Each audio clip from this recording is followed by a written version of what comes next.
Hello guys, দেখেন আমার আব্বু আর ভাই দুজনেই ধান কাটছে। একটু পরে আমি ধান কাটবো। ভাইয়া তো ওইদিকে দেখেন কিভাবে ধান কাটে, আব্বু দেখেন কিভাবে ধান কাটে। আমার ভাইয়া ভালো করে ধান কাটতে পারে, কিন্তু আব্বু ভালো হয়। আব্বু খারাপ ভাবে ধান কাটে, ভালোভাবে ধান কাটে।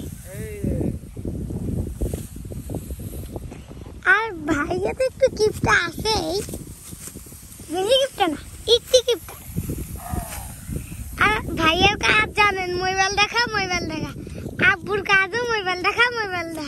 তুমি এসব কি বলতেছো? ধান কাটার বিষয় নিয়ে কথা বলো। বলবো, কিন্তু আব্বুর চ্যানেলে একটু লাইক সাবস্ক্রাইব করে দিন। এইসব বলবা, কমেন্টও করে দিন। ভালো কি ধরো, কবিতা বলো তো। আতা গাছে তোতা পাখি ডালিম গাছে মো এত রাখি দেবো কোথা কন্যা কেন বলছি কবিতা।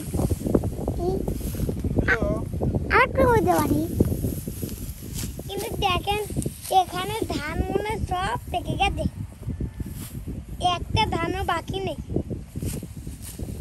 কিন্তু এই গাদা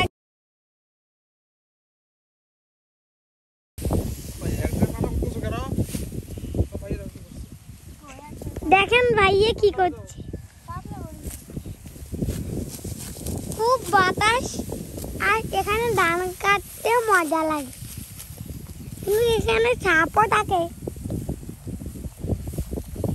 ভাইয়ের সাথে আমি সাহস করে, কিন্তু আমাদের যদি লাইক সাবস্ক্রাইব না করো তাহলে কিন্তু কার ভিডিওই দিব না, ভিডিও বন্ধ করে দিব।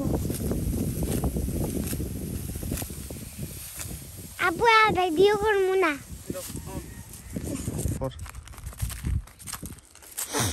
বাসায় ধান দিয়ে আসবে,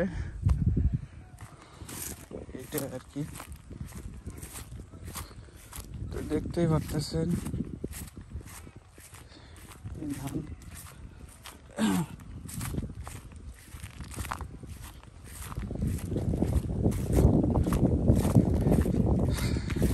তো এখানে আমার দুজন মাটি নেওয়া আছে।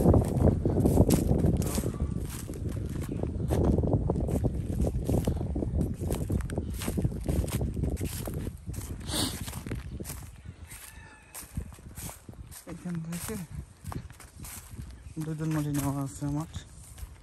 তা ধান নাকি বেশ সুন্দর হয়েছে।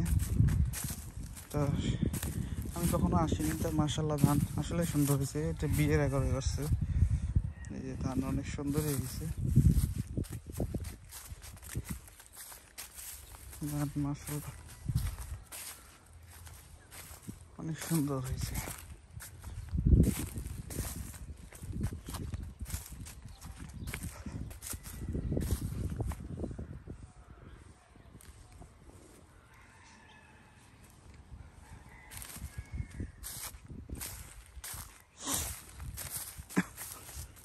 তো এই ধান দেখতে আসলাম,